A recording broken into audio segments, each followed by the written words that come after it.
Yes, my people. My people.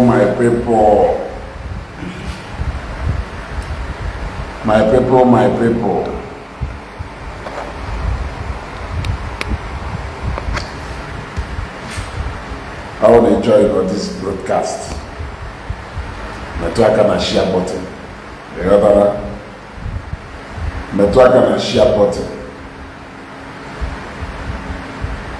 This is Ijele. 84 days later, can you fail the lesson? I learned to go the lesson. Then, can you fail the fate of the very dark man? No one will even not true. All will even not true. A football an influencer. Email arrest. The man to chefu. It has to wait chefu. The very dark man. Honestly, seriously, a football an influencer. The man to chefu. It is to wait chefu. The very dark man. The man to chefu that guy. As if na that guy existed before. Yeah. The guy will do Isiagu. Mana na iye n'ọtụtụ mbọ ọdọka ya sị na agbọkwọ n'ife a na-ekwu. If how easily ndị mmadụ ji wee chefuo the very dark man. Like at least Ijele ndị mmadụ na-anọkọta do once in a while. Kwute maka Ijele. But the very dark man seems like no nwere onye jere na memory ndị mmadụ si etu a erase the guy from memory ndị mmadụ. For an influencer doka the very dark man, ndị mmadụ will know the Messiah of our time.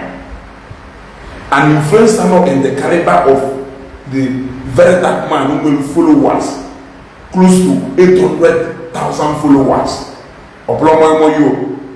Not only that, no close to 800,000 followers, number one. Number two, within a short time, which we have on Facebook, maybe something, almost the whole tribes in Nigeria, what I do.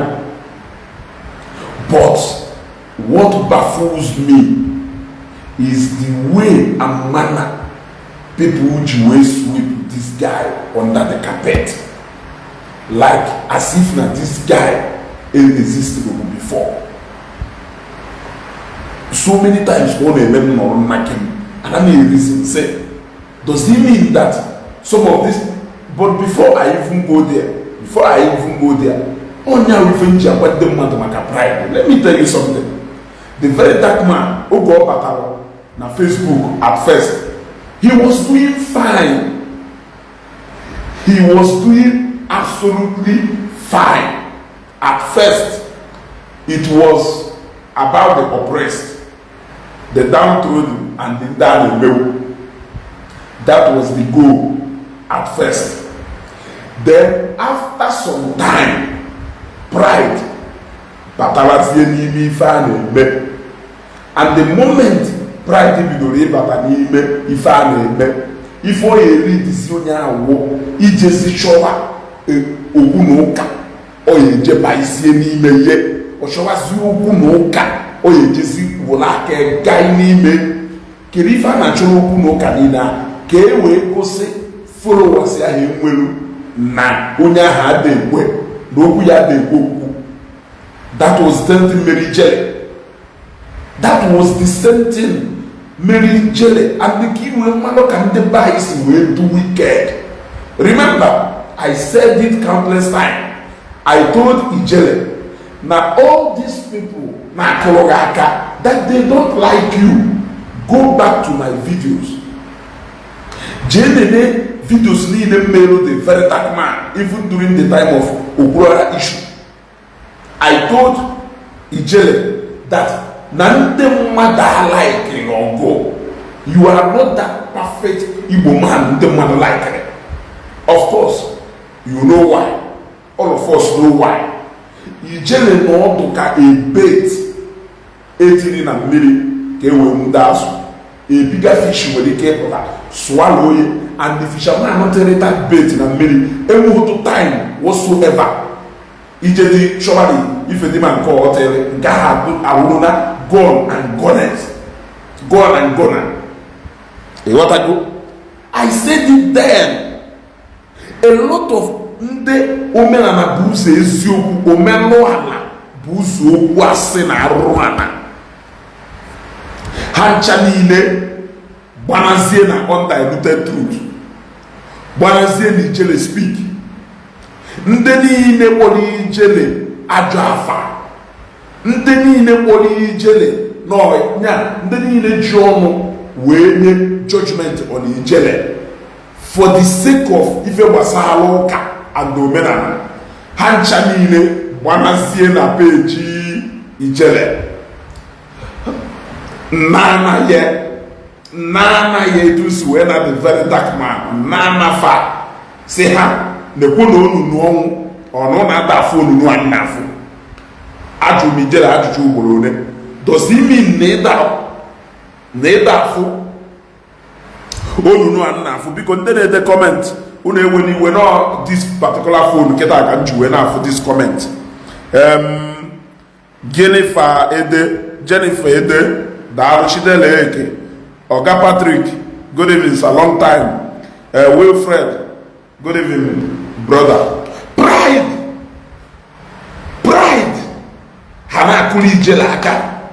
Ijele ride on. Kelebe guru ezi Igbo no. I can't remember the last time guru ezi Igbo put something about ijele. This is how easily they will forget you.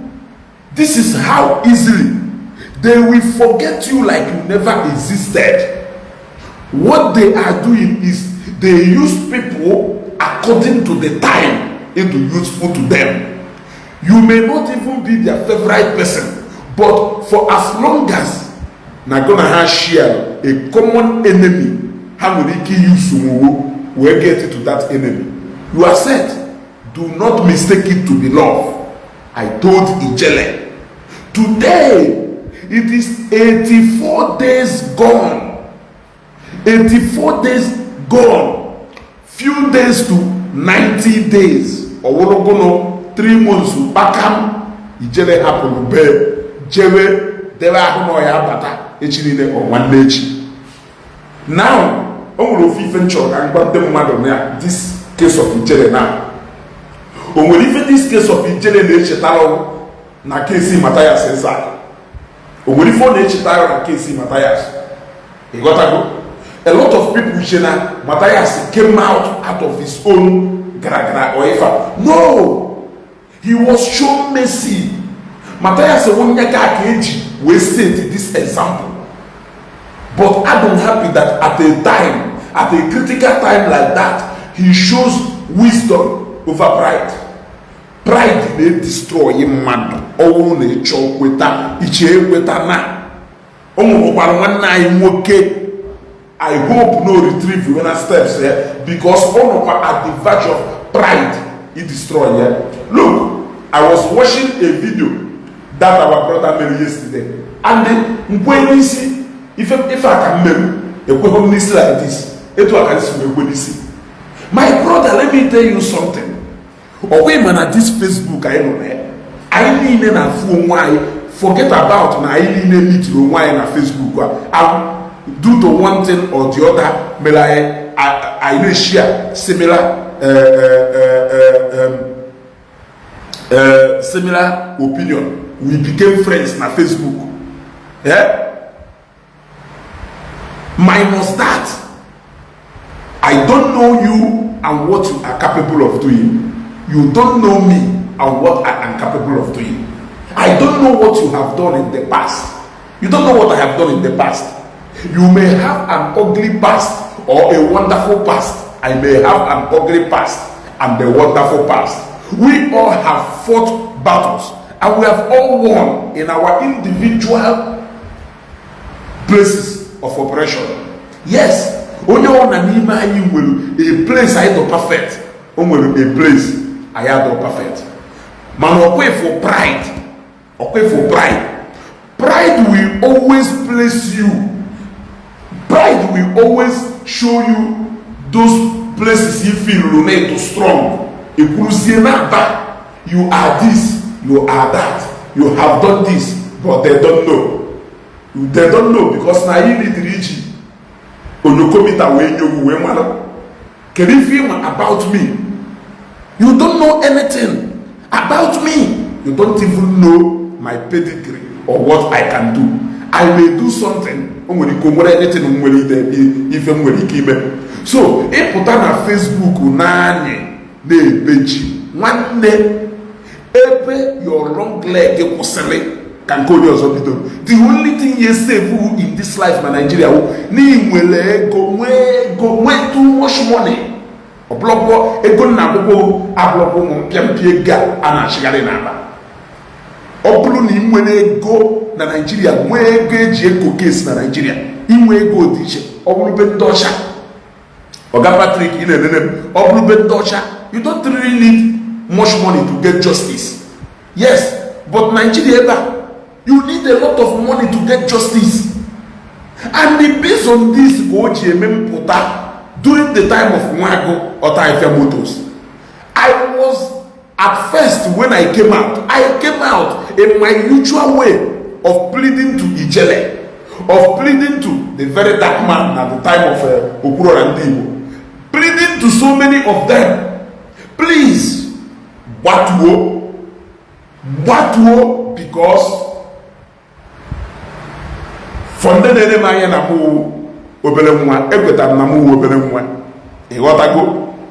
but I have seen things and I have done things. Unfortunately, I'm on this way here. So believe me,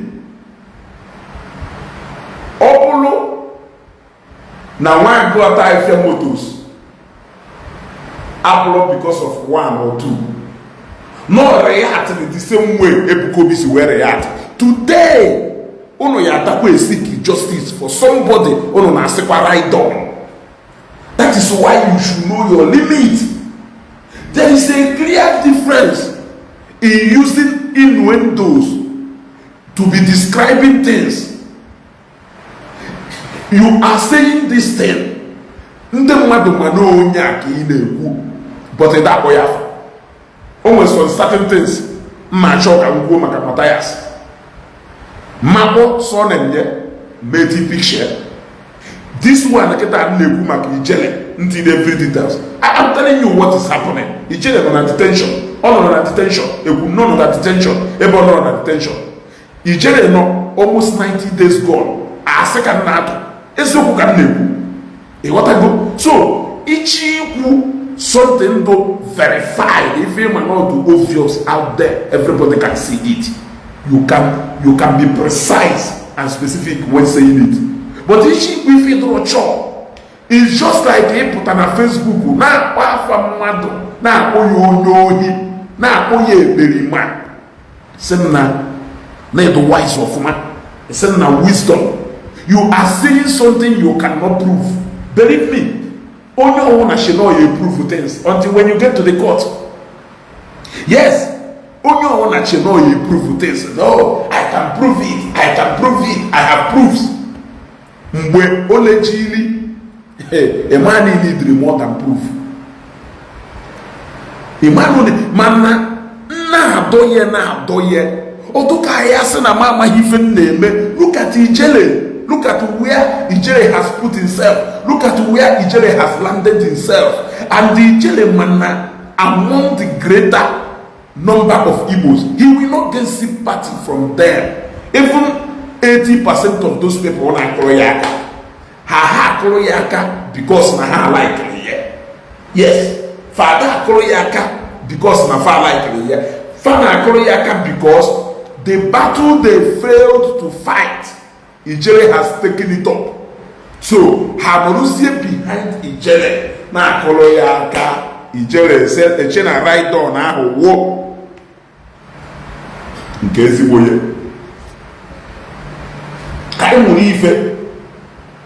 don't get too excited na this Facebook anyị nọ na. Don't get too excited na this Facebook anyị nọ na. Ịghọtago, o nwere ilu Daddy Ifrem na-atụ sị ụzụ amaghị akpụ ụzụ ka ọgụnụ ya na-ele egwu anya n'ọdụ. Ị nwere ike iche na anyị na-eme ife na ya amaghị ife anyị na-eme, but I know what. Look, o nwere ife na-aza na Chukwu bụ eze ọkpala asịrị, my brother Ezugo, please forget about Nwankụ matter. For that side, Nwankụ is guilty. Nwankụ ojighị ụgwọ. The answer is no. I nyere Nwankụ ego ka o gotara moto. The answer is no. Mgbe ikpe lụrụ court, akpọ ọgwụ ka ị pụta na court. I am putting it to you, Chukwu bụ eze ọkpala. 10 people ahụ ife ilulu na ha complain lulu na Nwankụ na ha nyere Nwankụ ego ka o gotara moto. Onweghe any one of them yi ekwepịa na court bịa kwụrụ as witness. You will be there alone. You will be there alone. I am telling you. 10 people ahụ nyere iwu complain. Ishe no ebe na Facebook bịa na Bamba. Ishe no nyawo when the reality set in. When the reality set in, you Chukwuemeka, you will be standing alone na docket. Ị na-achagharị anya. Mana na-agwụ ya case ya ha do a lot of people na-ekwu something. No, I can prove it. Oge elu na proving it. Ife onye ahụ ọchagharịrị anya ka oke. Look at Ijele today. Ife niile ahụ Ijele na-agba mba. Ọ bụ unu si na Ijele ma the chore of ife ọ na-ekwu maka Ebuka Obi. Maka Chukwu ka nna agwa before God and man. Ọkwa ịma ndị niile na-aga Ijele kịta. Ọkwa ịma ndị niile na-aga Ijele today. Ọ bụrụ na ọ na-aga Ijele into submission, unreserved apology, or ya people waiting there to Zion and the other people. Ijele ga-eje nga pụtawụrụ ex-convict. Sinu na ọmụ wezugo kwuru ya. Yes. Sinu na ọmụ wezugo kwuru ya. But I believe he has corrected the mistake. Which mistake? Ịkpọche mmadụ polisi n'ojighị ụgwọ n'inyere mmadụ ego ka o gotara ya ife. The first question polisi ya ajụ onye ahụ, onye a o nyere ya ego ka ị gotara ya ife? You can either answer yes or no. Ọ bụrụ na onye a saa no, ebe a ka polisi nwere ọrụ ha ya arụ. Ebe a ka polisi nwere investigation. Ebe a ka polisi n'idiri ije n'anya na WhatsApp chat ya ahụ ise efuru ife ilu n'ihe eji wee dọwa agwa. Mana ọ bụrụ na ajụ onye ahụ wee sị yes, ka ebe n'ife kpatara na efe onye anyere ego na imezugbo ife n'otu a na ife na-eme. Mana ọ bụrụkwa na ọ chọrọ ego ye ka nyechiga ya ego ye, ka efe polisi ya ajụ ị chọrọ ego ka ị chọrọ ka a kọntinu ife a. Ikwuo na ị chọrọ ego, onye ahụ agbara transfer ụgbawiri ego, o nwere any case nọ dị ya. Is that enough reason ihe ejipụta na Facebook na-akpọ mmadụ onye oshi? Ọgwụgwọdụ na onye a wu onye oshi ka onye oshi bụ smart. Yes, onye oshi bụ smart. Yes, let's say that na onye iyi na-ekwu na onye oshi ka o nwere onye oshi ọ ka wedo onye oshi a ga-atụrụ nga ijenga life. Mmadụ nwere a visible business ọ na-eme with a visible address. Yes. Kedu ife ihe ejipụta na-akpọ ya onye ochi? That is what I am saying. So some of these cases in Afo, when technicalities surround some of these cases, in the real sense, they are not always as threat as into which they got a constitutional ahoshike and the river. Onye ọla nwere ike ije buru na-akụ constitutional nwere ndewo expert na nwere ike ịgụchasị interpret iru something na-enwalụ ife ka emisi. I knew it will come to this Navy general. Remember,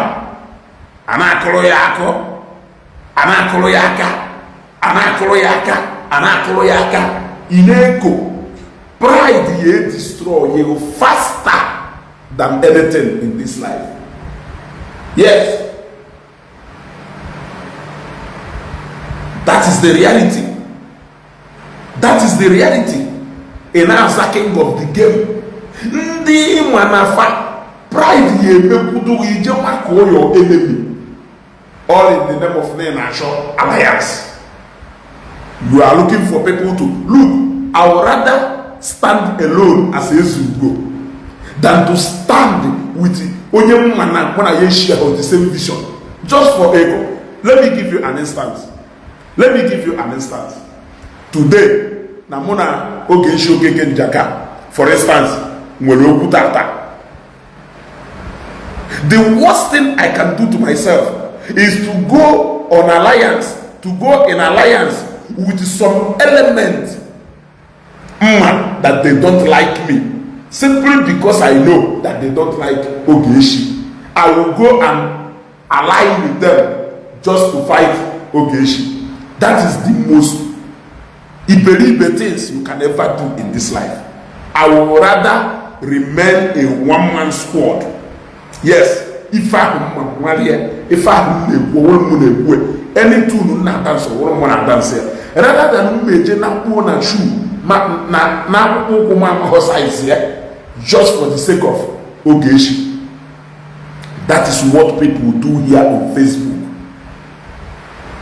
Nde otu Matthias for opportunity ijele jiwe hapusie nde Biafra we focus zie na ndoka na roye down to ebuko obi ha we je alive zie with ijele engagement gbagota ofiruzie na right on ni na ha na agwa wezibo right on.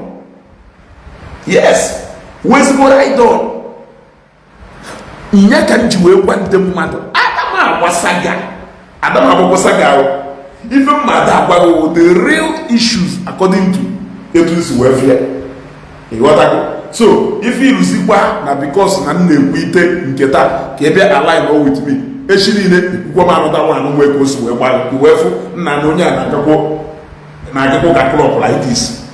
All this same thing will be even somebody just few days ago or a week ago. Ije team woke up with a group like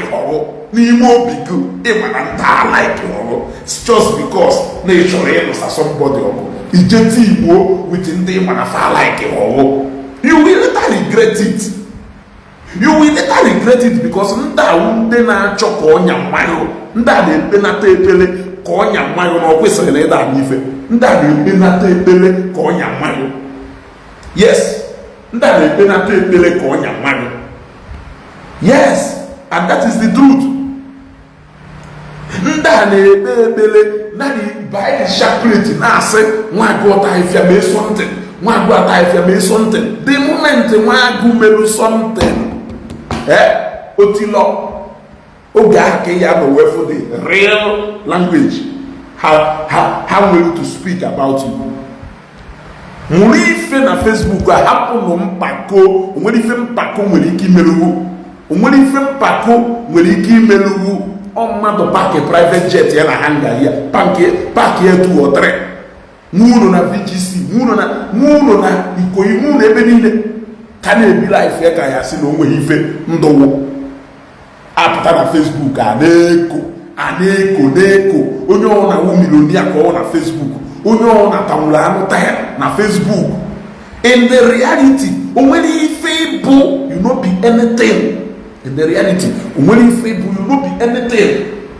Kele onye gwara ndị mmadụ na ijele nwere ike ịnọ 3 days na detention dibịa gwarụ ya n'afa ya kweta na njuzi onwe kedu ife dị ife ahụ karịa obi since ya because of something karịa obi kọrọ plus something karịa mmadụ obi mmadụ ji wee nọrọ na Facebook wee gwarụ na onwere ife inspector general of police ya ememu n'ọgba na polisi ọgwụ na-apịara ịkpụrụ ya na ife o ya emefa ọ dị na vidio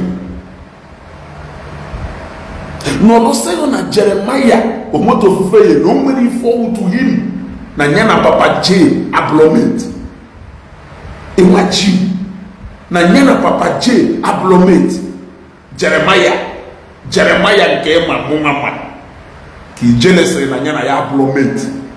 That is what pride can do. Pride ya emegu due to accolade ndị mmadụ na-enye echi niile ibilite ịnwụ nna gị ọtụtụ ọgụ jide nna gị dolie ya ichefuzie na onye ahụ ụzụ kpụrụ.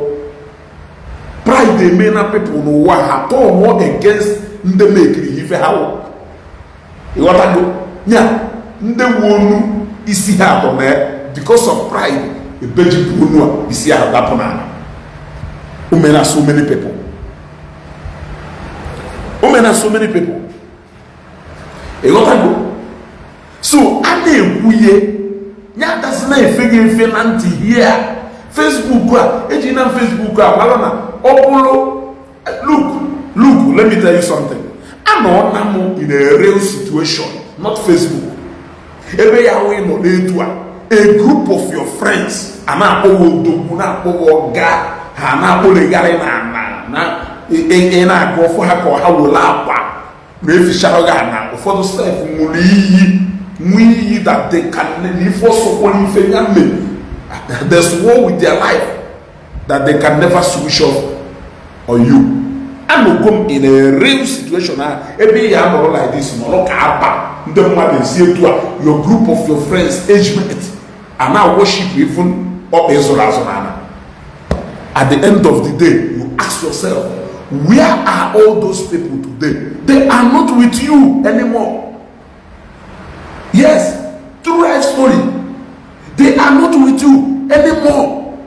These are the people ya afọ ha ka egbupụ ọsụ mmiri ka ha lacha ọsụ mmiri egbupụrụ n'ala. I know what it means. That is why o ji emepụta na Facebook here na-ekwu okwu iche na gụnụ mere edenezina eji anya nwanne edenezina eji anya even I was even like nduzi wekwu I was even shocked to see that na ụfọdụ ndị na-eledi anya na ha mụrụ ma mụ na Facebook a na mụ na ha bụrụ ọgbọ. For example, onye gwara mụ na onye obodo na mejigo how many onye gwara na mejizuo na mejikara ya 4 years to 5 years wee onye obodo mmegbe etu ndụ mana nne ya anya ọhụrụ na ọhụrụ na ife kwasara anya na oge echi mere mgbe ahụ o nwere ike ụbọchị mma afọ onye obodo ewe m aka na akwụkwọ n'aka wee sie good afternoon. Yes, but mama na onye awụ onye nji over 5 years wee tọọ. Ịghọtago? So let us leave age aside. Afugum a real situation where people will almost be like worshiping you. None of them if your toketa mama for doing nothing, they will all stand up.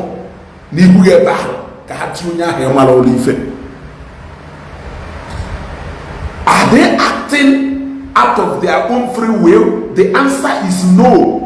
In as much as no only point made this thing. Hannah acting out of their own free will? No.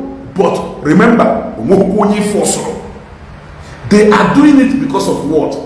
Hanchani ne ife hana expect hana to aka n'ebe no. O nwere ife na ewutanata na table though attractive that they cannot say no to you at that particular time.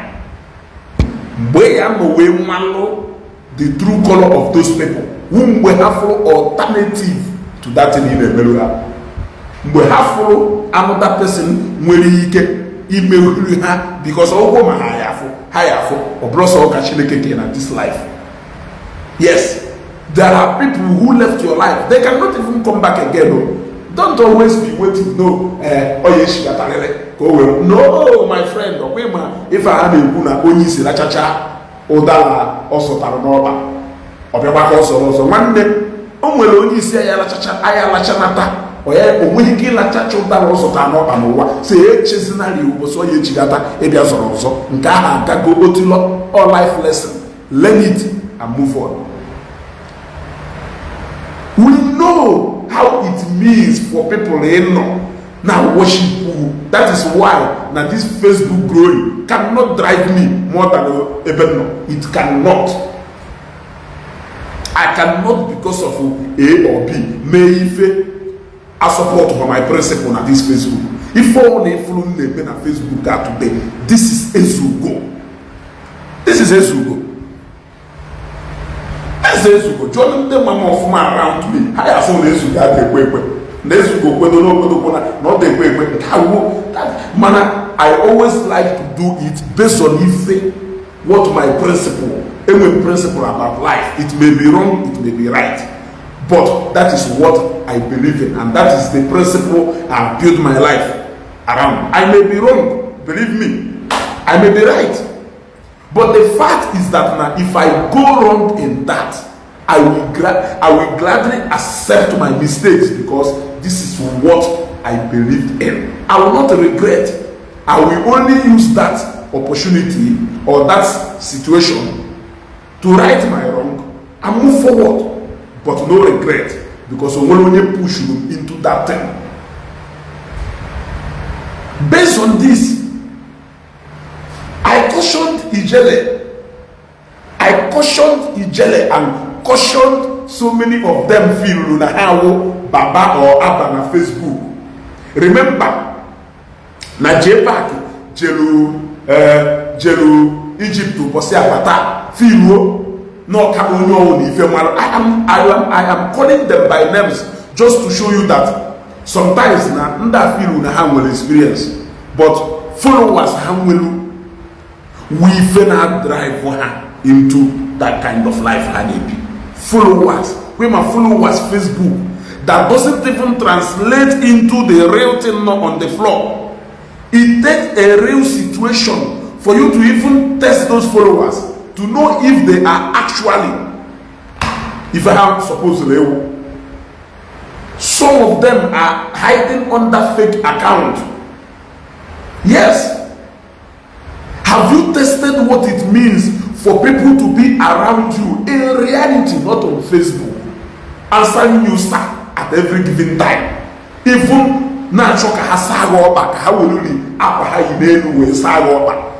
anytime you call them, they will answer. Until that day, you test again.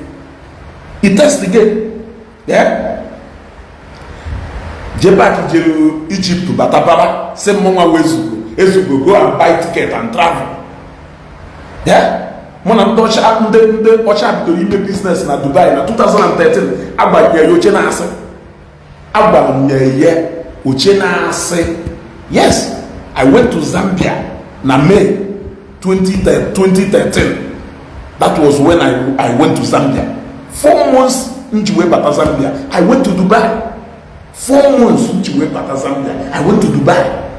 Yes, that was when my business relationship started from Dubai.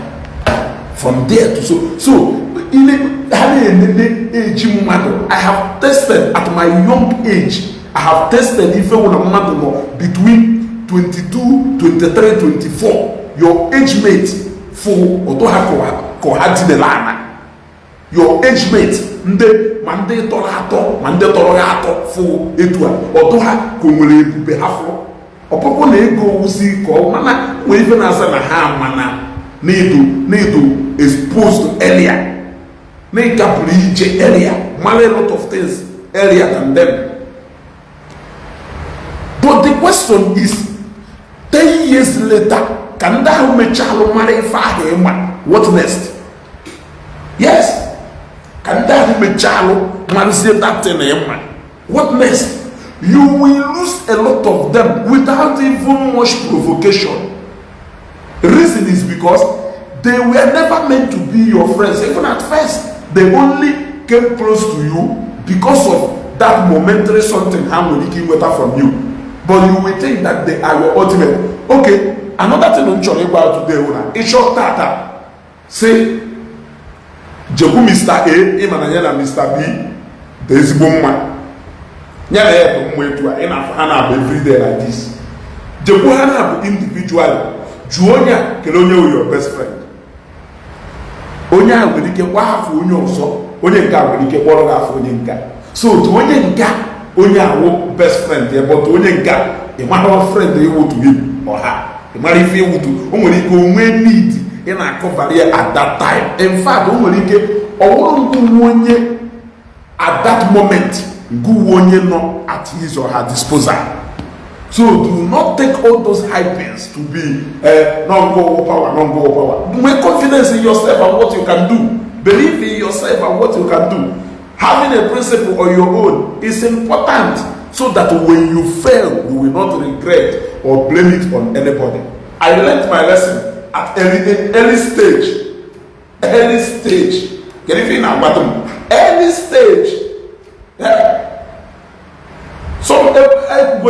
Some of us has been eating before the meeting, but on following my at any stage.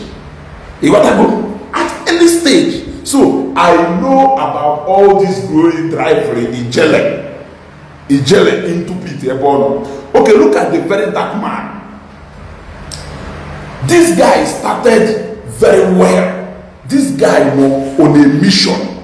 This guy knew where he was going.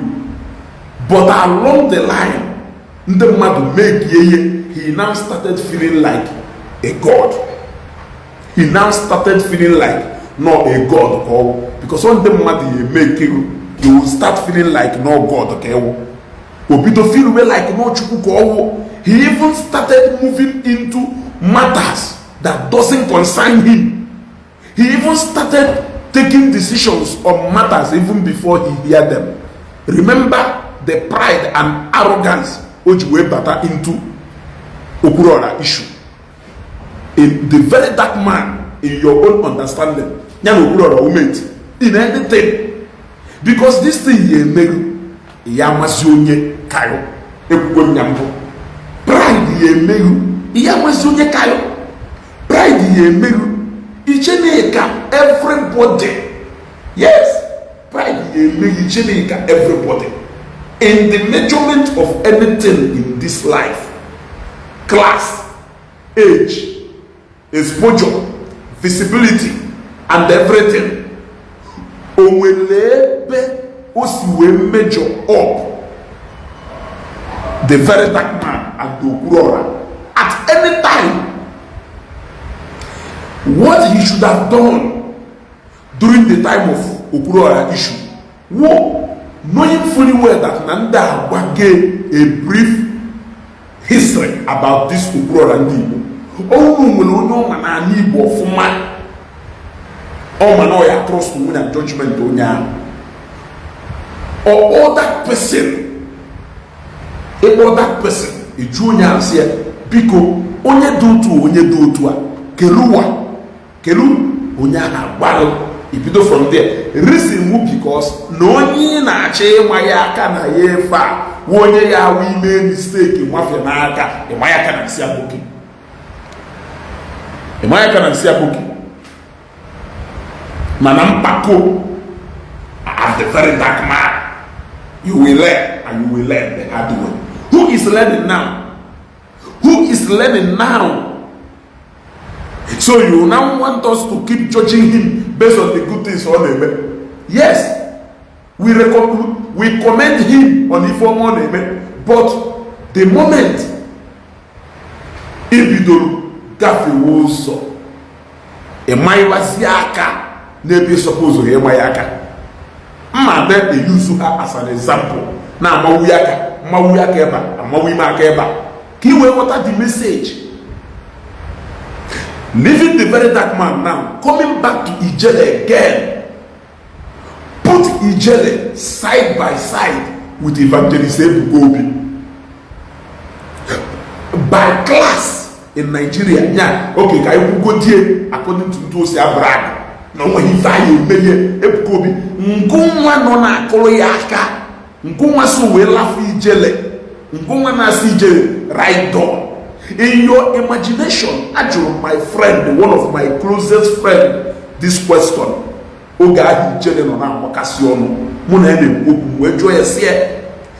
your own understanding on how you see things, or do you get any ijele na Ebuka Obi side by side na o nwere ife ijele ya emeli Ebuka Obi ife onye ahụ gwara m ife that my friend gwara m ụwụ na ijele sokwa n'ife a na-eme kịta na ijele na ịbatakwu na APC ijele so n'ife a na-eme nsi reason being what ọsị m na reason wu because na ndị gọọmenti na-eyuzu ihe against ndị Igbo due to information ọ na-enye ya so na ha nyere ya special kind of protection wee jụọ onye ahụ ajụjụ wee sie na onye tụkwasapụrụ Inspector General of Police obi na go na ewu n'ogwere ifine n'onwekwuru onye ọ na-ejebe ya eje eri nne na inspektọ ahụ anyị ji ahụ ifiru na go na ebe etu a n'onwekwuru onye na-eme onye akwụ ya na fonu nọ ya za sasasasasa ugboro one president ahụ ifiru n'ọnwụ your surest connection o nwekwuru onye ọ na-aza saa o ji ego nwe mba o ji ego ji ọgwụ iwepụzieri ego na nkọ o wee wuruzi onye ma na o nwere something the capable of introduce to people even without money onye a nwere something the capable of ịkpọta people of all calibers ndị mmadụ na-eje achọ government connection mana governor of Imo State zitelu osita izu n'azọ ọbịa na Zion to be represented ndị mmadụ na-eje achọ connection of fashola someone every day without Ebuka Obi going to government house. Governor Samuel visited Zion. These people, Amanda, she thank you very much. These people were something you don't have. These people were something everybody in a church how was something the capable of introduce to her before kings and queens. The same measure as here a far a far Shikoshikazi or what is Yaba Chineke will look in abundance. If you want spiritual battle, they follow you 100%. If you want the physical, they have everything and what it takes to follow you physical. If you want money to work, they have money in abundance. Even ebe go haposele, they have people who are willing to bring even more money. Yes, they have people.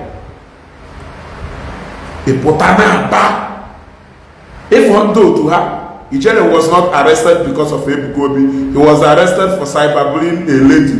And first, the lady arrested and added, he has an outstanding look at.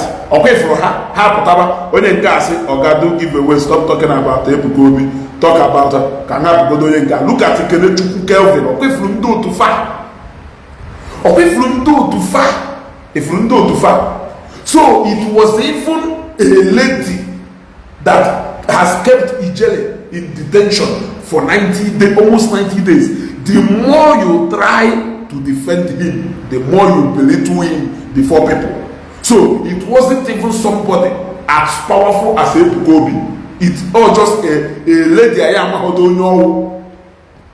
Yeah. So not a lady Munaga. As we speak now, this lady she doesn't have a name. At least the very dark man, I am the lady involved. Man, have a high society ladies. But this particular lady, teenager in a detention for nearly 90 days, a name or a faceless lady, or who see a little man. You keep running around because even when it is obvious no from the phone a mad man ono can do it so also because they like Ebuka Obi because na Christianity wonya meluwu na odan kote today you can align with anybody even the devil himself just to bring down a man, anything. Okay, about all this conspiracy and the alignment to them on Facebook. You cannot get me there. I have to be honest with you. You cannot get me there. I've been a victim of that high-powered conspiracy and alignment. I cannot fall for it. Yes.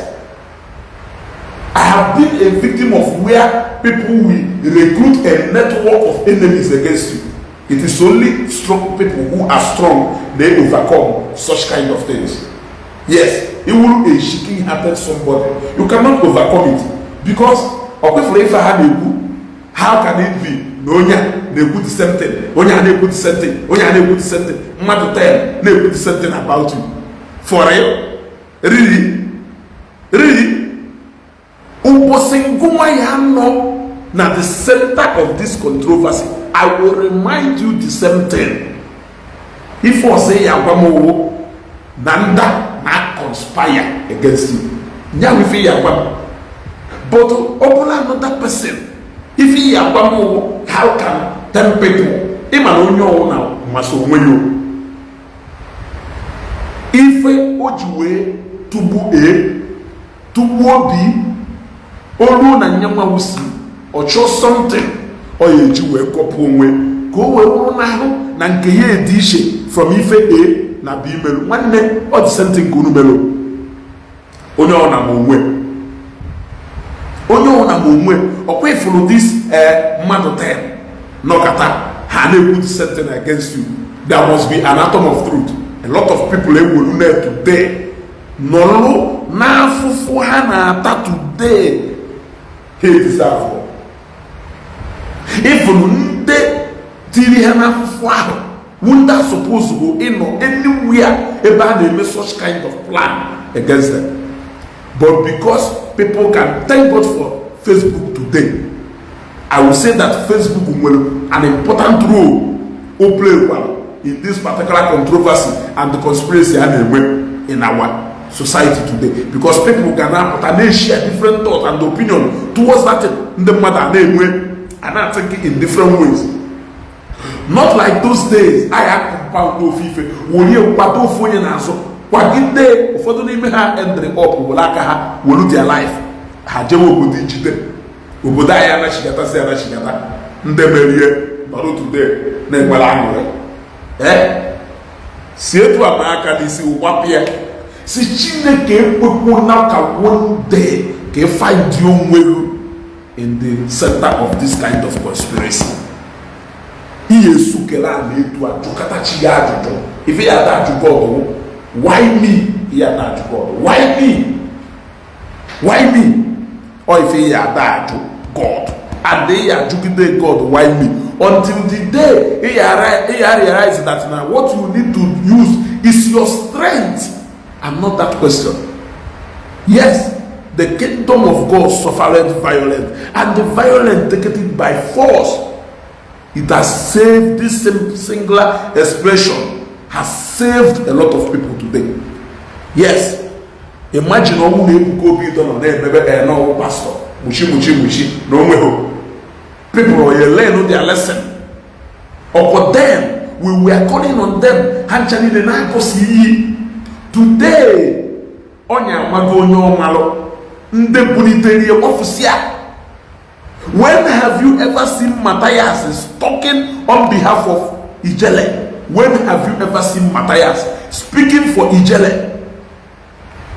Today, the same Ijele so we koloku maka Matthias.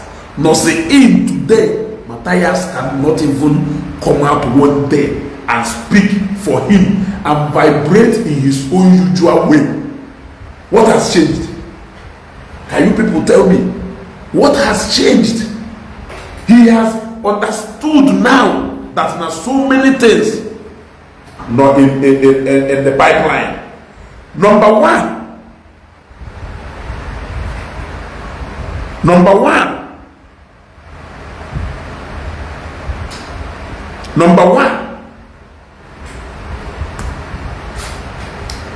Matthias Omana or by no Basari Jere at this time. All my name with possibility of nyamu lose popularity among those people who say. Reason will because no man Ijele a bad meat go among Ndi Igbo. How maka ndị niile na-asị right on. Majority of people na-asị right on who have there today say not because of Ndi Ijele, not because of Ndi Ijele, no who know you also. And Ndi Igbo like Ijele, do to Ijele na betray her. So Matthias no way etina integrity ye and the followership way priority or prioritize gay. Yes, because all shop go now due to okwu basalo IPOP na Ijele step go na so many tools and so many tools. So now oti go personality ye priority over Ijele. Ijele case closed. You see, why is he not talking? Why is he not talking? All your eyes go, ne father pasari Ijele who be formally escape. It is something he will never want to wish for himself. It is something that he will never wish for himself or wish for his enemy. Oriem Bombo. Ejidego the very dark man today. Now, in fact, is it not even so sad and funny at the same time that people are not even missing the very dark man? People like Kelebe, all that popularity, Kelebe, all that is present na Facebook. Kelebe, people notice his disappearance. Imagine it even took the video made the other day for people to be calling me and asking me, did anything happen to the very dark man? So people are shocked about it. Now for the past how long, how many that the very dark man is supposed to go anything that page here? People notice what here.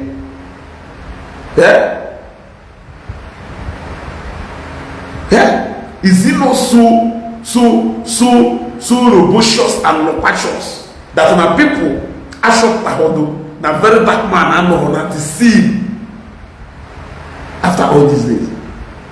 Obviously, if a man Ijele Juweto like this would because now Ijele on top of a very controversial issue. This thing we made so made them marry. Imagine na Ijele and this banda with the sign or we will know somebody do independent, they are silent. Pick Ijele up. For 1 month, the mother I bought that they took my brother. Don't open your mouth in a run like a tap. You will do this, you will do this, you will do this. Ni yemenga. Why name and away you fetch? As a friend, you will know me for one thing. That is no one for a friend or no way feeling common.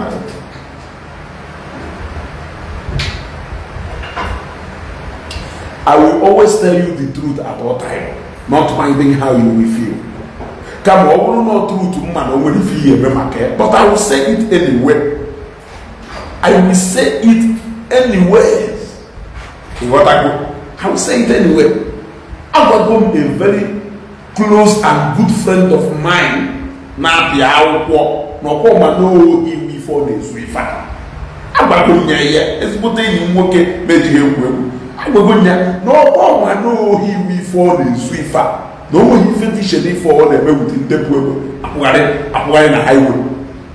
Yes, I got see a money bonus so many people. I'm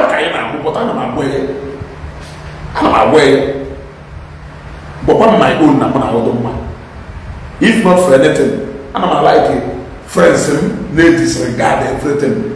What is you? Yes, what is you? I'm going to do video post or I'm going to ede postu iji ụwa kpọọ na fon ozugbo ezugo diritie datin idem kere ife okwucha ediritie nya yes iji ụwa ịghọtago. So people do like that ada to ada feel anything or one year kololo na I like it. I like them. Yes, I like them because some die about to you or how wonderful anya.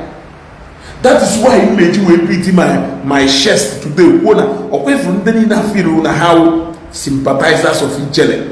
I can prove them wrong that when you talk about colonial from Madananya, that I showed Ijele love more than them because I wanted Ijele to avoid today. Yes. Ọbụrụ na Ijele hapụrụ ndị right on si ka oge nwanne ewu ya ntị o nwere ike ụkpaka ahụ ọ gwara m mụtara ya aka m egbochie narị ya sinsi mana he is nowhere to be found now.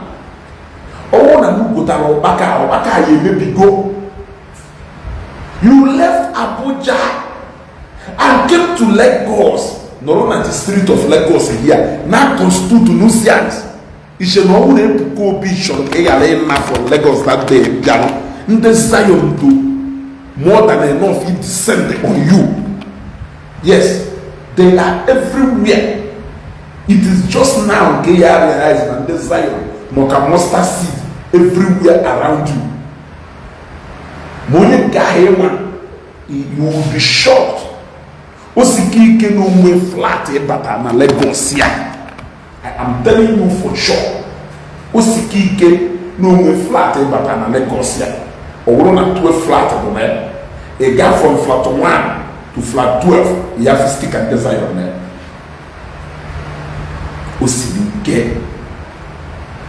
Osiki they are more like the most highest growing population of church in Nigeria today. At the rate as when they grow, any church grow in that rate ever in the history of Nigeria. You can go and argue it with anybody in argument. So thereby you play card there. If not that na onye wo their spiritual director na that Zion ministry ablo somebody do violent or somebody do peaceful or somebody that like ogunoka. If not, umelo ụfọdụ ndị church leaders ya wọwọlọ ha ka ị batara Lagos ịbịa there that same way is way batara Lagos mgba the ndị mmadụ ahịa ama ebe ị nọ wee ruo taa today people ma ebe ị nọ from that day bata Lagos ndị mmadụ aga ama ebe ị nọ Chineke save na that one you keep pushing o nwere ebe ihe megide a good man something he push you to limit ka ị kwuo n'eziokwu Ijele push Zion ministry to limit mọbụrụ ebe ahụ iji stika ahụ kwuru n'ilo mmadụ 50 gafere ugwu 20 Zionite ịmụka si wedo ịmụka si wedo ndị atụka mustard seed na ahụ egwu ị nwere ike ịnọ ofu ebe na-ekwugheri amaghị kọmand afa ahụ sọrọ ị mara na ife na-ada agha na ife na-ada ọgụ ebe a ọ bụrụ na ndị otu mmata ya asị ya do as strong as etu a Zion si wee do strong ọ na ha do as strong as Zionite nwee ife niile ndị Zion nwere nweghị onye ya adazi aka n'ilo dirisi mụ na onye nọ on top na-enye command can give them command at any time. Even nkịta o nwere ife ọchị even mgbe ọ dị obvious na o nwere anything ọchị ọ ka na-enye command na ọ nwere onye na-efolo that command duto na ha ma na o nwere anything na o nwere ike iji wee ịghọtara ife na-ekwu.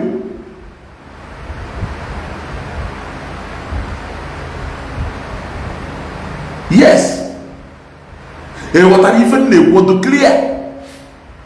Mana ọnụ na onye nọ n'isi ha ọwụrụ na onye nọ n'isi ha na onye ahụ do as strong as etu a Ebuka Obi si wee dụ nwanne onwe onye ya apụtara ndị ilo onwe onye ya apụtara ndị ilo ndị a nwere ike ịlahụcha ụlọ ofu ụbọchị teta enye ha kọmandị gwa ha kpagharịwa n'ụlọ ụka onye unu fụrụ ebe ahụ gbupụ n'isi. Yes, affairs of Zion ministry do very peaceful. All not very peaceful. Nwanne na boss ahụ nọ na Lagos ha ma gwara ya ka o na boss ahụ nọ na biko ọ na-enọ ebe a na-emetụrụ m aka na shia pottery docha ọ na-emetụrụ aka na like this program. Ịghọtago? The very dark man may post last na 21st of May. 21st of May, 9th of June, 21st, 22nd, 23rd, 24th, 25th, 26th, 27th, 28th, 29th, 30th, 31st, abi 10 days plus 9, 19 days. Got the very dark man on the detention. 19 days. And they counting. Nobody is looking for him. So back to what I was saying. Name that boss in on there na Lagos. You will be shocked and amazed to see that now out of 14 people on that boss, my brother, now 3, 4 or 5 nime was Zionite how. You will be shocked. That is to show you that Nanda was scattered like a mustard seed. It is not just na church here with population, my brother and my sister. Church here will matter. Yes.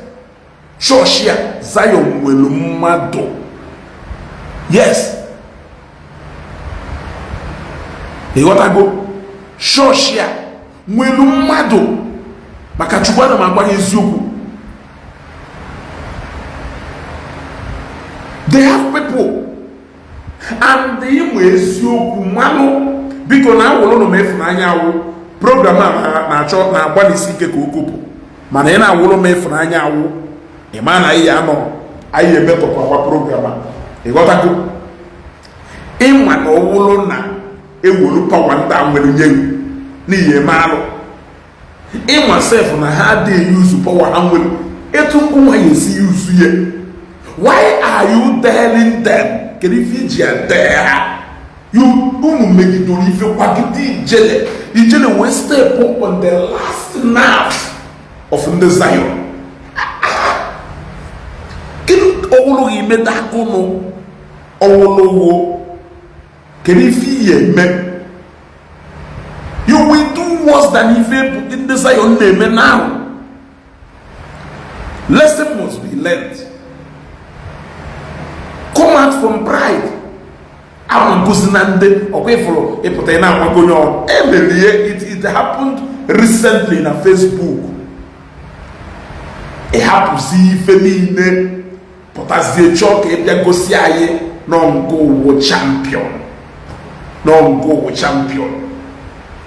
You see, opposite ife ye megu ke ya no wema na beyond 200,000 followers, beyond 200,000 followers or 1 million followers. Agbanya Ebonyi mba agbanya Ebonyi mba mgbe imere plan we kwuo somebody will common how many followers na bi wotara nwe me video mba we gba na 250,000 followers I translate you to 250 million or 25 million. It is just a number of people. Or brother Hancha active. Yes. 1 million followers. How 1 million are active? Share video. Other people are not watching. Many people now watching your videos are not even following you. that 200,000 followers well, you know na hand child active.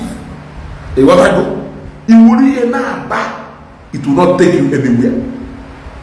Now I feel so sad that now somebody has to go in for a Bonison and Donyobodo to learn their lesson. I felt sad.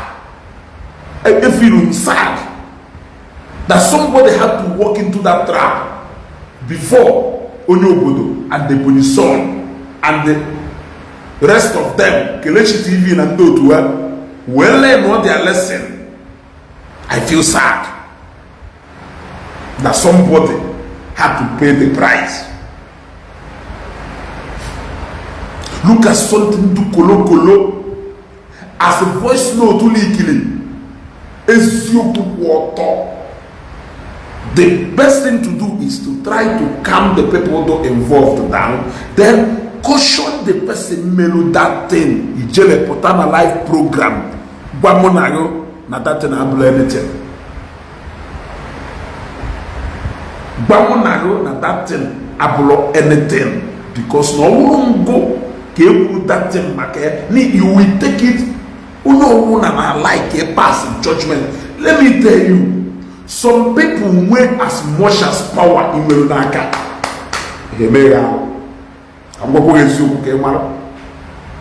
Some of workers in our world, some of family members around you, some business associates around you, business partners. If they have as little as the power in Melunaka, he may have imagine no one at the reverse with the case. Or one at power, G. We jele go to Naka, Ijuwejide, Nda, and before you may. Ube Madal, Emanasi, Ufekemalogus, Ufekemalogu, Madal, Ufekemalogu. A lot of these guys in Facebook, many of them who Ufekama home, Mako Ufekemalogu, Madam. Yes. Imagine na Matthias is the powerful Ndi Igbo today. Imagine na Matthias as a quarter powerful as much Nnamdi Kanu. If you Matthias ye be na Ndi Igbo, makachi Hebrew Bible putilo the mother wagawa. Iwe no kata we want to speaker somewhere. We say na Africa. The mother wagawa. At least today on Africa. Na hallelujah. But imagine no nyamwelu as maybe population, as half population, as in the Christians is we na Ndi Igbo. Mmadu gawo.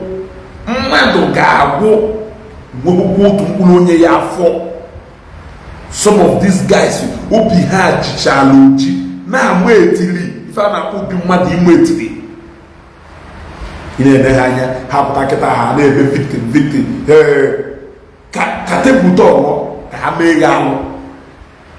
Even today is that now. I repeatedly want Ijele in the mother they put it on page can you feel it's during that one happen on that hammer today? Look at it. Look at the very dark man. The Almighty God, you will learn and you will learn the hard way. Who is learning the hard way now? The very dark man makes you wake up by the way and the manner he got involved in Okpu and Ndi Igbo case. This is a man who is not just a man. Okpu wolo no na mo ko ijele masquerade ko ya wo nukumo Okpu and nukumo Okpu wolo no na mwa na eti ko wo if Okpu wo ijele masquerade nukumo ko wo. Came on board. Some people drag Yago. If you will report it, you will. In as much as may happen with that case with Ifele. But it is not enough. It is not enough. Do not allow people to drag you into fighting grace. Do not allow people to drag you into fighting grace. Disgrace is inevitable. my brother and my sister, biko ana m ayọkwaba ya yo today. There are certain things in this life you cannot fight. Yes, for reasons, for numerous reasons. There are certain things you cannot fight. Yes. No matter how the mother choloka had duba ujogo. Okay, look at this young man no katabano bosia. Ulake jetu umwe mano puputa. Onyo na omu junior pope ono junior pope e potapa ki wongeru. Iwe wo jewelu emeko okonkwo imone ki wori ewe chai no otuzi mmano otoro mmano ishoki wori imone we chai no. I went to the comment section. Ebe this guy posted that thing post maka imone. I went to the comment section. I almost shed tears. I am merely Adam Chana Manya. Yeah? Only comment to follow. Even Jerome on them or human beings, they fact or robot. We've not commented this thing. Or human beings, they fact. Call robot. Now commented this thing. We will know matter. We will not matter they could come on. Obolo na enwa bugo etu nde mmadu siara eme na jene gist we still. I told some of them, look, let me tell you one thing you don't know. How many months after COS saga I can run a program today? Jene many of those people who feel una hayeji COS saga will fly. Ufodu n'ime ha page ha nwụchana. Yes, upon akwụkwọ mark na agbaile mmadụ kịta, upon film mark na agbaile mmadụ kịta. Still, I can run program I so say we are trying. They now feel that they want to prove. Maybe a bit away, me won't give with the pride there. He has a feel. So kucha.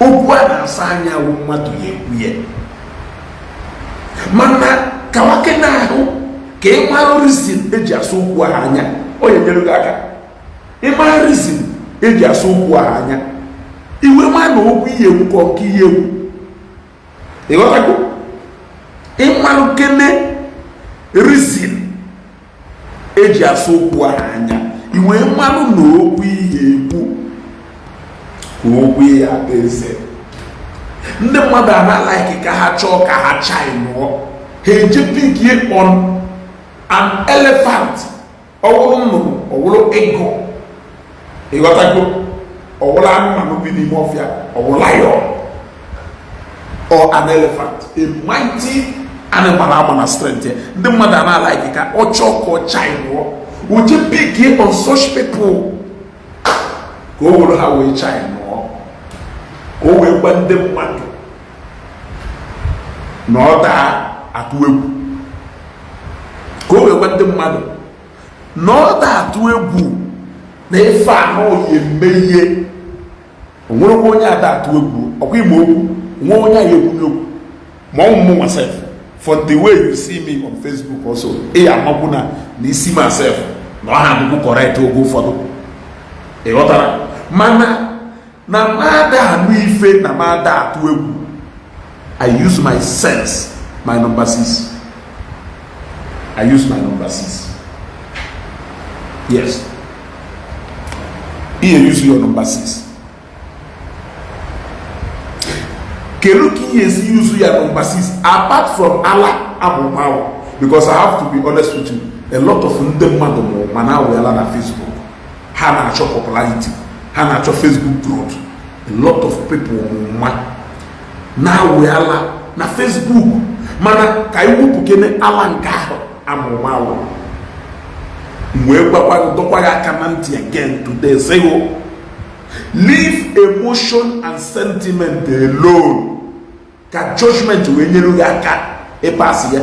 Ụfọdụ ndị wụrụ chief judge taa, ndị agha ada atụ innocent people nga steady. Onye bịa ha na kọtụ bewe akwa bechasịa akwa, itu onye nke dupu anya mmiri ha apụta n'anya, ịtụọ ya nga ozugbo, ịtụọ ya nga immediately. Mana ịmọzi na onwere ndị na-cry more than the bereaved. Ịmọzi na onwere ndị na-akụ aka gbapụta n'ilo jụọ onye na-akụ. Ịmọzi na onwere ndị na-amụrụ ụlọ ọkụ gbapụ n'ilo jegbe ndị mmadụ ụlọ na-agba ọkụ. All these things we feel needed ịmụta before you can be able to give a straight judgment. Simple. When you allow emotion and sentiment to becloud your sense of reasoning, iya ada ekpe cheni na-ekpe taa, ụmụ ogbenye na-emejọkwuru mmadụ. Ụmụ ogbenye na-anọkwuru at fault. Ụfọdụ ụmụ ogbenye na-enwekwuru ụmụ ogbenye ife onye idere ịma onye ekwe mma ya, ọ na-atị on sympathy ka a na-sympathize on him or ka a na-sympathize on her. Ife onye idere ịma onye ekwe mma ya. Yes, I have seen things even with the little time n'ụwa. I have seen things. Afụgo m ebe mmadụ begidola akwa at the end of the day ọrụ nya dị duty. Inebe anya n'anya mmiri si n'anya ya apụta ihe nweta mata na onye adọ duty. Ewuru such person na judge based on emotion. An innocent man, a brand there or evil. An innocent woman, a brand there evil. Ka onye na-ebe akwa wee were ezigbo mmadụ. So sometimes look beyond sentiment. Ọ na-eme onye pụta ha na Facebook ọsego nwa ogbenye akwa nwa ogbenye, ọ bụrụ na onye ahụ nwanne ihu, the table may turn the other way round. The table may turn the other way around. What will be your fate? That is why I don't judge based on emotion. I judge based on equity. In fact, I use equity before even justice. Equity. Not equality, sorry. Justice, the synonymous equity. But equality. Or if any equality in a contest when you want to join. Sometimes you give equality because we may not be equal. At the moment you battle equality, judge if you do between money and you will automatically say that an amount or the intimidating. That will be your judgment. But when you bring in equity and fairness, or they look at levels, or they look at age, or they look at anything, it is looking for the truth. It is looking for the truth. It is looking for the truth.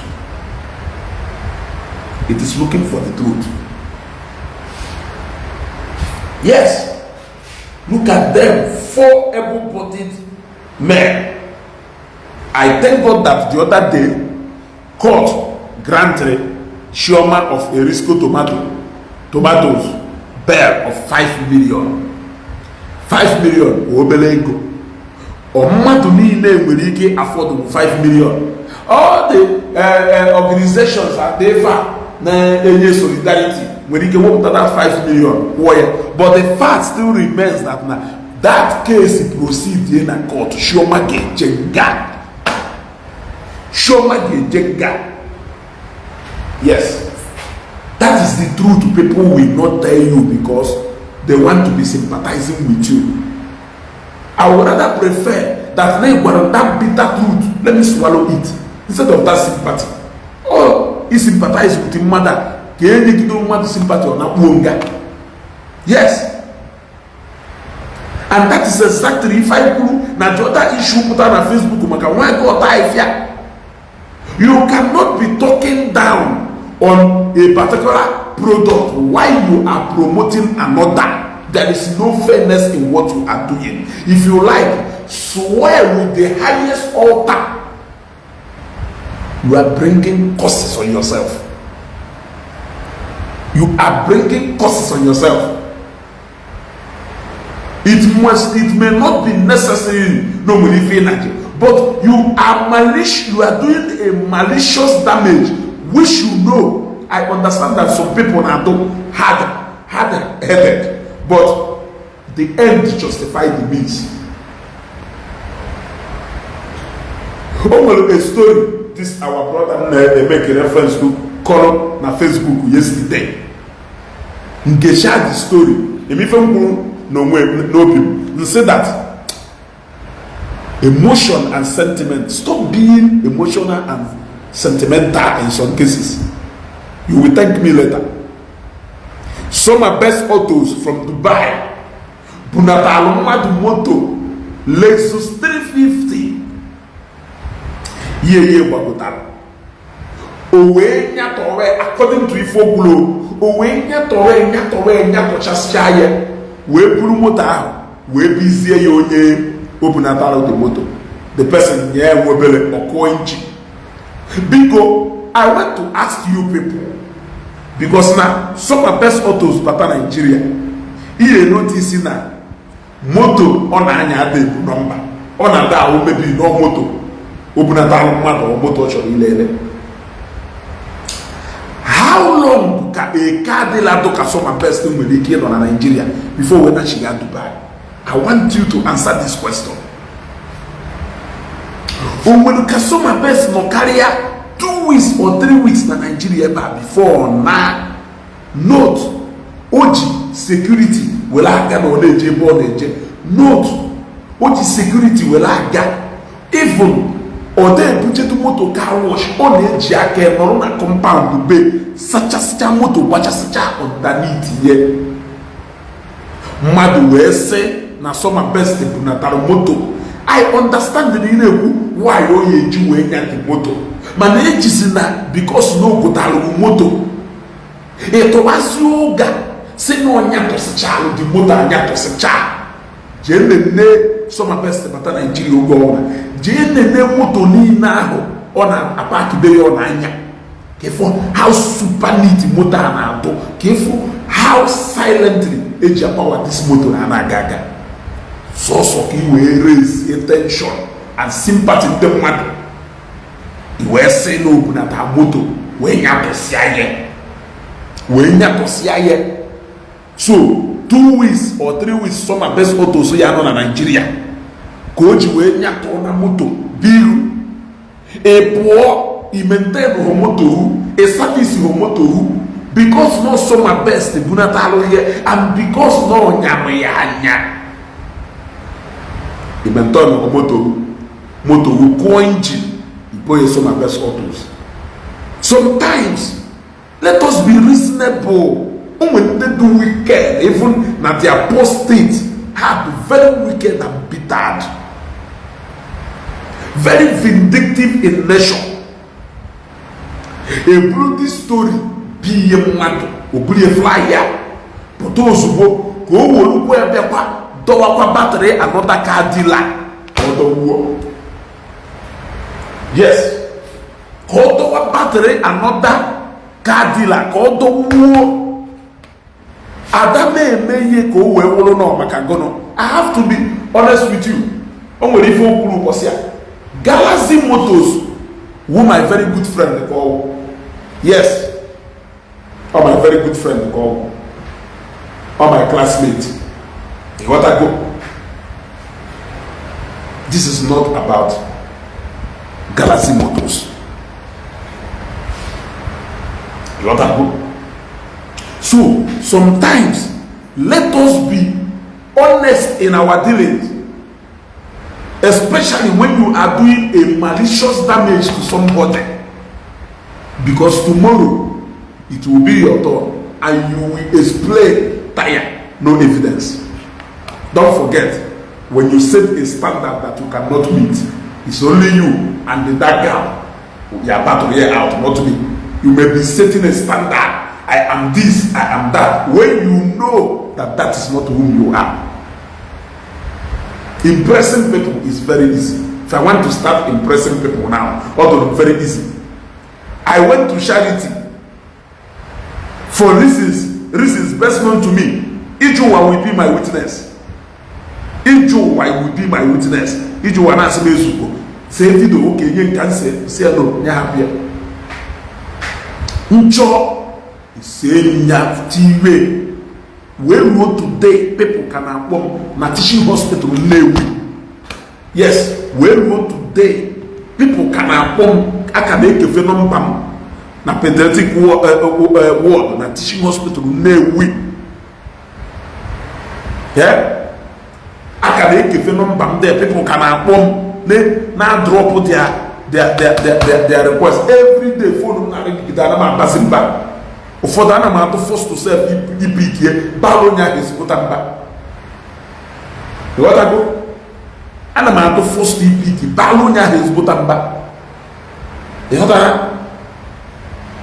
So ife mmadụ nwere ike iji wee pụta na Facebook wee deceive ndị mmadụ do many or to too many.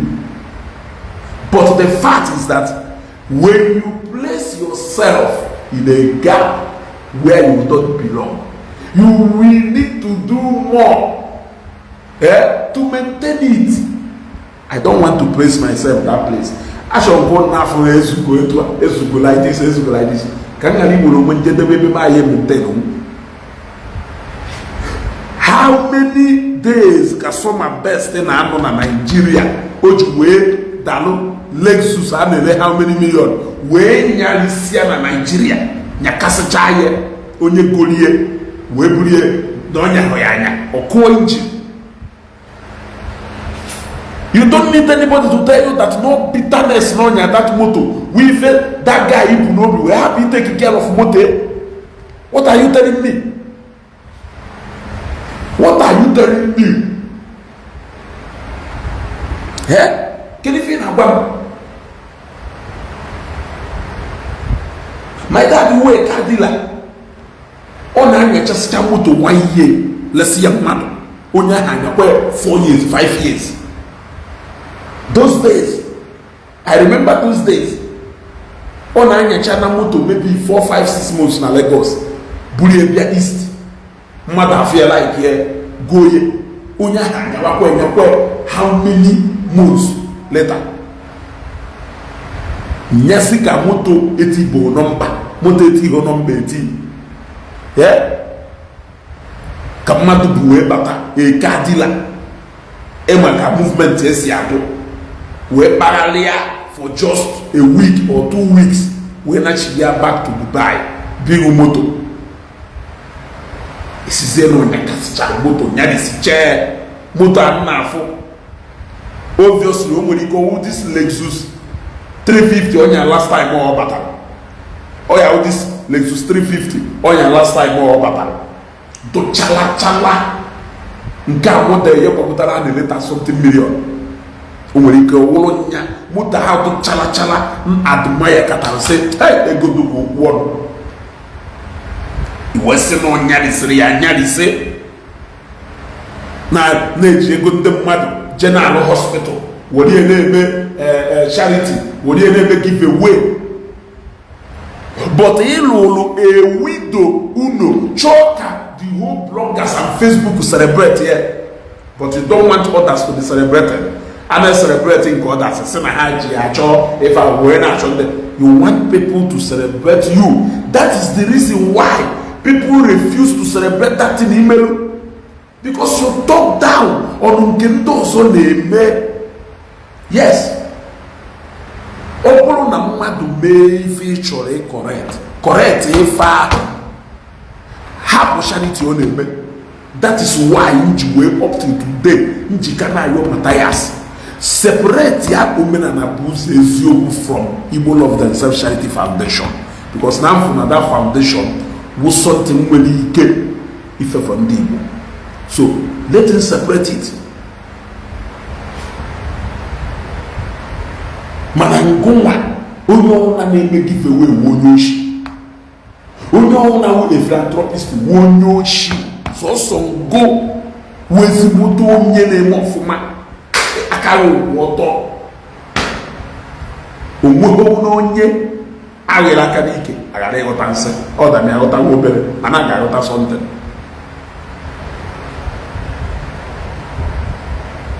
So let us minimize at how we place ourselves where we don't belong. Atakome ekwe ki we like yam. You must not like me. You must not like me. But let us be careful at this Facebook. Look at Ijele today. It is time for you to show us what you can do.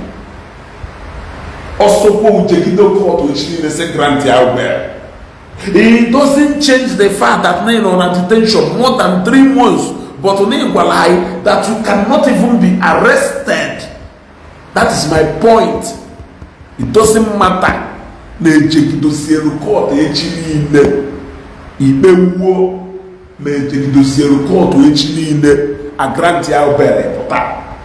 The fact is that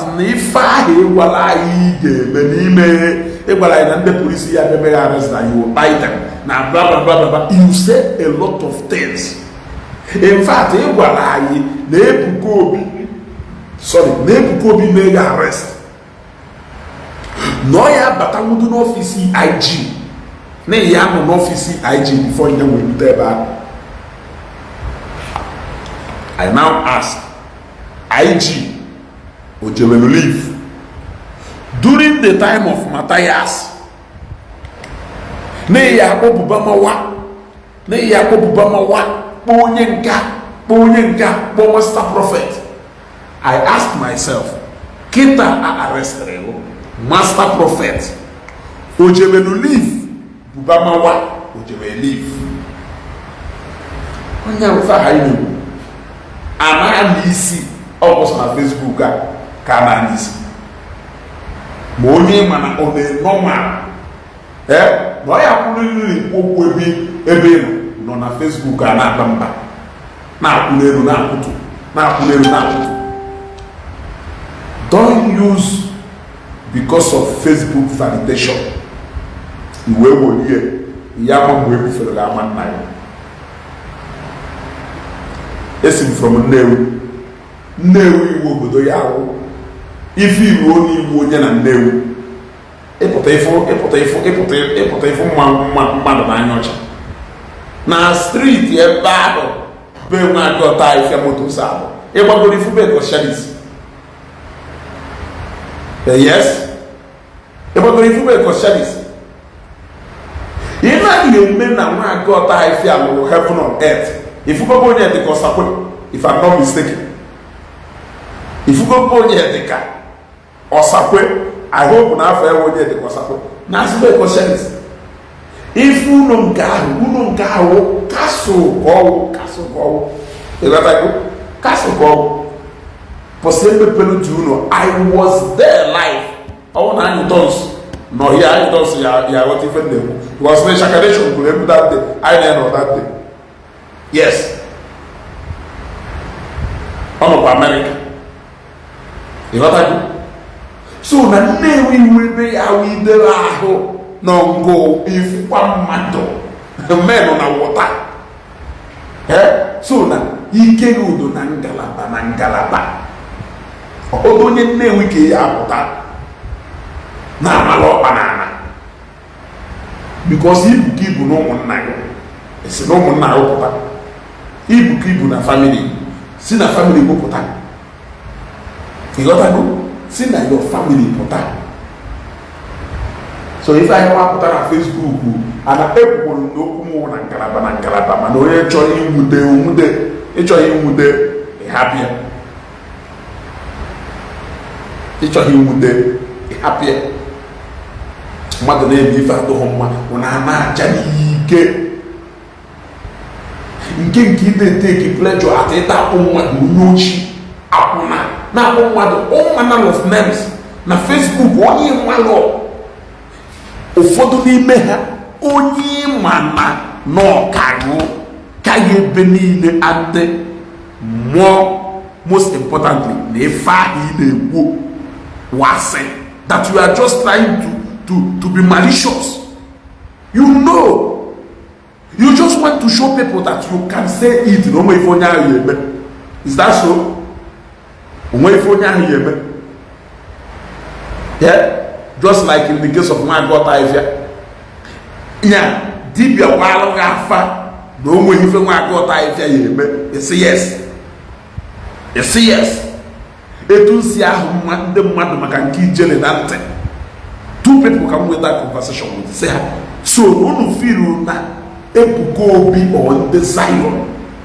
And we don't know if I am me jelly. Now, Papa, Pachapanya, never jelly do, and no way if I am me jelly, and but see many and Matthias, or many feature them, however, one Matthias. It's over called the Babiano, Nanke Matthias, we want you, my daughter. We want mother. They malo squad of Ili Ji. Nobody forget me, and they. Na kuzini nunde bayi udivida melo bosia. Mwa fela no salu police ongo. Mwa fela no na detention. Uje kewu. Mwa fela. Oba also amamecha ona tenjide may arrest. Ono na detention for how long? Uje kan go wawo. Iye juwe mu police ongo. Akaga na ejeli na ngwo oji.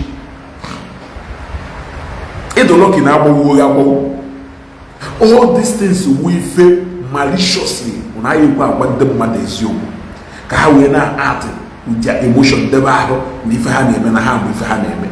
Why not? If I had a the law, before the law and before anything, they will lose.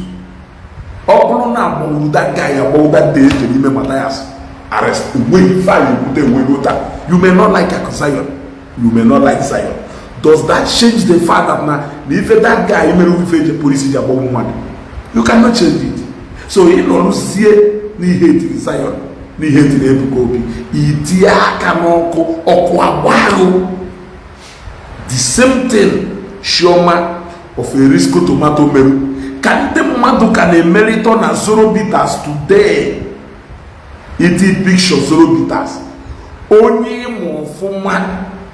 Man picture ya odora ya na imonyo ofuma or fake account oju due to bitterness and not like her Zion and not like Abraham and desire or how go jenga because of one no jenga imana ufodu n'ime ha amaho na that thing ha na ede maka zoro bitters not capable of eating man na nga manu bosi akusayo nye decide go take the matter up. That day, if one day you have now cry foul, but can you correct them now? You cannot. It is zero bitters. Ijeba the Boshoma Erisco tomatoes of Erisco versus Erito tomatoes. Jena comment section was your drop that that review. This is not the life I wish for myself. Maybe you should tell us the life you really wish for yourself because we don't know. We don't know. I don't know. I myself personally, I don't know the life you're wishing for yourself. Yeah? Atu olo malo, atu olo fake. Ofeni sinofia can your bitterness and your hatred gani nani can chabage fa. If we had a review on zero bitters, even na jumemo or I could take but this matter up jemonia arrest. Instead of that when you take action, why would you take action? Why can't you tell when you take action against the to avoid future occurrence? When we will start doing that, if we no but can no Bakene yebon osi mete. Hapu kene na abayo koka. Justice is for everybody. Or they choose to class. Or they choose to class. Or how can you say young ego? Or the home chukusem or her mother say called influential. Or if you like for water tomorrow also you can also have so much more money than Olonia will. And the more give that you will also like to seek justice. Yes. So when you na wo forever. Umuhoye na wo ọgaranya forever olesi na ogbenye Chineke melu no from ụmụ ya ka ọ yesi wee ri ife ọgaranya. Yes, that is it. Let us learn to respect each other na this Facebook. If I wụrụ ya na begu ibere na my house, ibere na my house, ịghọtago etu a ka esi megara ala na ebugharị bụ ọnụ mmadụ eje na n'elu okpukpu aja magoro n'elu okpukpu aja bụwa ụmụnna ya ọnụ bụ ụmụnna ya ọnụ because na Facebook you want cheap Facebook validation. Onye ka ewu ịkarịrị mmụọ karịa mmadụ. Onye ka ewu, you know yourself, you know what you can do. What another person can do is what you don't know. It is only onye amaghị ife. It is only onye ofeke yeje na so ụzọ na asụ be nna ya ka ọ gara ma o yeje na ọsọ be nna ya ka ga etibata without knowing that no nwolo eto ga n'obi amapụ ụzọ out. Umwe compound go entrance. Yes. Umwe compound enweghị entrance. Also feke ya da say baba hand la if you know which take it on. Yes. Ina ba egwu ha agala e magoro n'enu okwu ka aja bukelo mma bukolo ọkụ. Several camera. Onye ka ewu, who are you? We only respect each other. I don't know what you are capable of doing, and at some point I don't even care to know. But you don't also know what I am capable of doing. Yes. If you am I even more so, in a case that you don't even know much about, you are only banking on people's emotion and sentiment, which has sent many innocent people to prison because you want the person to agree to feel alright. Because you want people if you have aggrieved to feel alright. Where is Ijele today? Where is the very dark man today? I choose not to talk about again balance of justice, even though I'm big share with him, but I choose not to talk about him for reasons best known to me. I choose not to talk about him.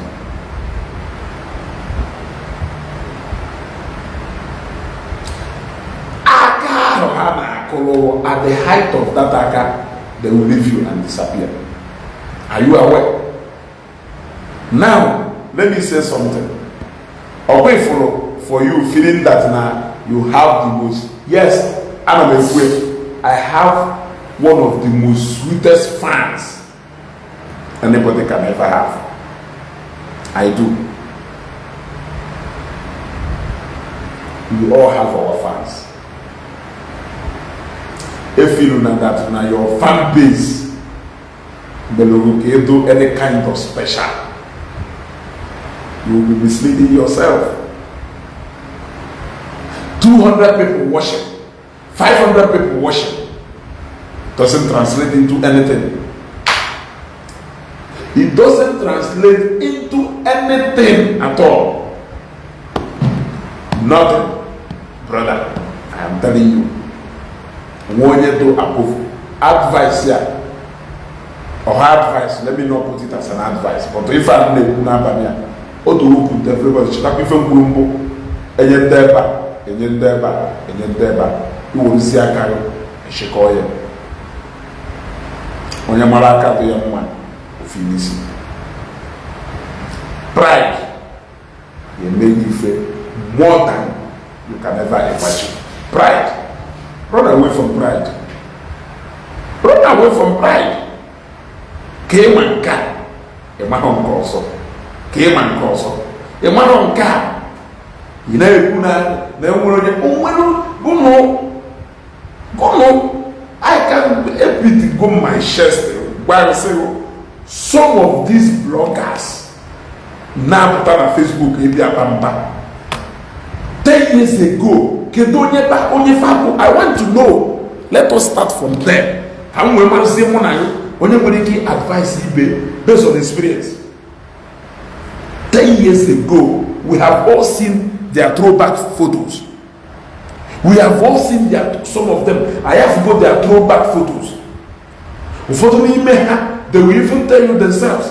We have seen their throwback photos. We have seen them even 3 or 4 years ago. Yeah, I have seen them 3, 4, 5 years ago. Kelife ebugonya here, obuli ni isi. The first motor nje gongota. Honda Element. Wow. On a 2013. 2013. Yes. Then the first motor in Zambia, I bought it 2014. 2015. Yes, 2015. First quarter of 2015. So, Kayman Kenny Fiwu 10 years ago. Iji put on Facebook na choking by na Yamaha Kayman Kenny Fiwu 10 years ago, 12 years ago, 30 years ago.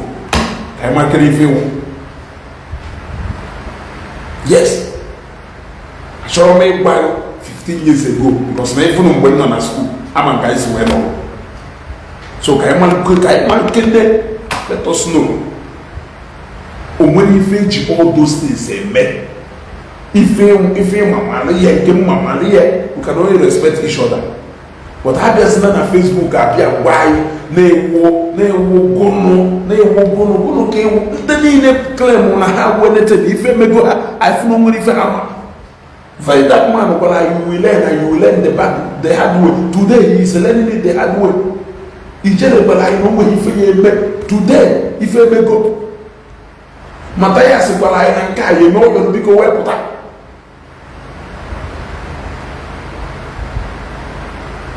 ndị niile claim golu ni ifa game ife me go.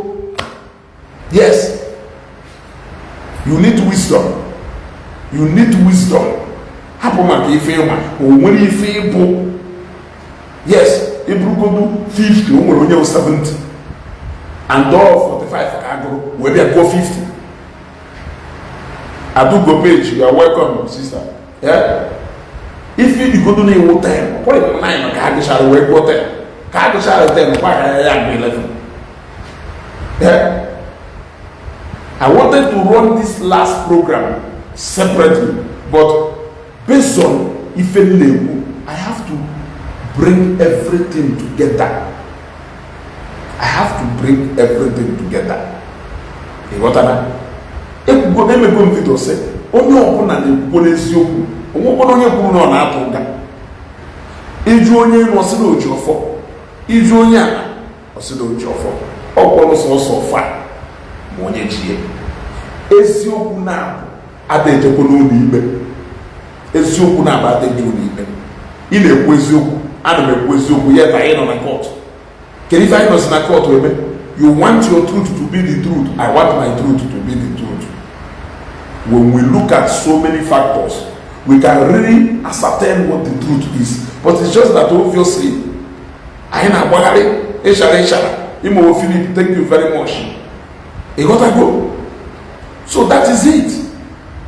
Emotion and sentiment may make a lot of things. The TTI, even on Facebook, we have passed the wrong judgment, looking at tears, looking at cries of people, and looking at the levels and class of people.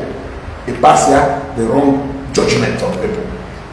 Photo, because of your ego and pride, can the man worsen, or because of if you not control because of if you not control it's so no short and even a lot of people on Facebook go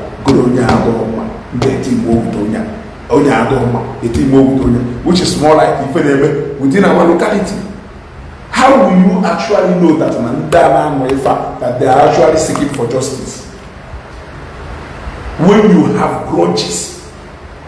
The reason you will how the last people supposed to is sitting at the matter involving Okurora because their intentions are also pure. Go and check all of them.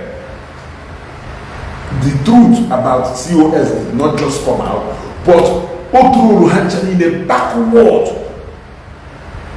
Then they were having engaged the whole engagement, they were enjoying, but today, what is happening? For the people had the case of COS Chukwu my page here. That is what it means when you fight grace. The more in a grace, the more you are looking irrelevant before people. The more you are for the sake of time, I will end this broadcast here. Yes, tomorrow we have other days. All along, Adamo Abatakabezina program actively due to some of the things he take in my time, but now we are set. I actually get on a back, na track. Now it will be bomba to bomba kayada now, okay. Ma announce that thing tomorrow. Oh well, last time advertised here, I only attended to few people. When them attended to a former due to time and the distance again. But I want to run the biggest hair promotion for my customers. Don't mind. Ndemo actually go down the money or any go sell go if you need go. And command go that one. What I go, I will announce the day. Or I will organize chief. And they go say here, go if you nation. Tell you here, go each year you will go down and see on that day. Share this program. A lot of people fear. Go each that day. You will go to see you ya last level. Aya tango. Yes. Do not tango and do your last level. Share this video. Share this video. One of the biggest hair promotion sales. It is coming right on this page. Na Ezugo. The runner. Elotago. Oblota. Kaimebe. Hair business. Aina. Aini fisi. Etu akaido. Elotago. Ayataga kene. So, I will never hire my way. Bless our fans. The way go, I will announce the date. That day, it will be on a live program like this, broadcast like this, and then showcase the hair. Nko una Igbo price here. Awona ne like it here. We develop here and going on. And the chetapi from Gwalo, we go need that day. As well as go to 1,000 or 2,000. Ijeboche expression. Oh, na ịma ha enyelu gị aka ịghọtago so mana aghọta ife mgbarago by hair na onweghị ego n'iji that day ihe eji wee gote isi and they nọ anywhere around Lagos mainland inweta free delivery but ị nọrọ na island or outside Lagos you will have to pay a little money ịghọtago for logistics then I subsidize follow here. That will be maybe part of the way of giving back. You know that go building ourselves. You build us, we build you. Chetabon, are you verifying them? From this way, are you jobless? Are you verifying them? Oh, are you verifying them? You know that? Are you verifying them? It's just that now. You know that go. Are you go? Ndebe Kaunda, Zambia. We have given to them for some time. So let us also give to our people here. This 12 to 13 years experience. Let us see what you can replicate this side. That is that think home agenda I will. You know that go? So sit back I won't say it is the biggest hair promotion anyway, but I will say it is a big hair promotion coming on this page. The way go. Ego no Ili Ji, ego ahụ na-emeghị ifele. Ịchọ inbox me. Tomorrow I will pin a number. Ị nwere ike iji wee contact m na WhatsApp. But for now, you can inbox me and make inquiry. Although ka ya si na ego ahụ iji na onwe ifo ya emere jụọ m ajụjụ ka m wee gwa okwuche m n'ụbọchị ahụ na ya adụ lucky. Something ya bata, ihe gota something. Iya nwa na-ezugo lesịrị ma chịkọta ya ebe a n'abalị a ndị na-ejoinala anyị, thank you very much. Anyị nwekwa nnọọ data ka ụnụ na-abụ ọnụ ife mana ụnụ na-abụ ọnụ data because na ụnụ like anyị na-efolo anyị. So we appreciate you people so much. Thank you very much for joining us this night. I still remain your own Ezugo Global TV. Catch phone.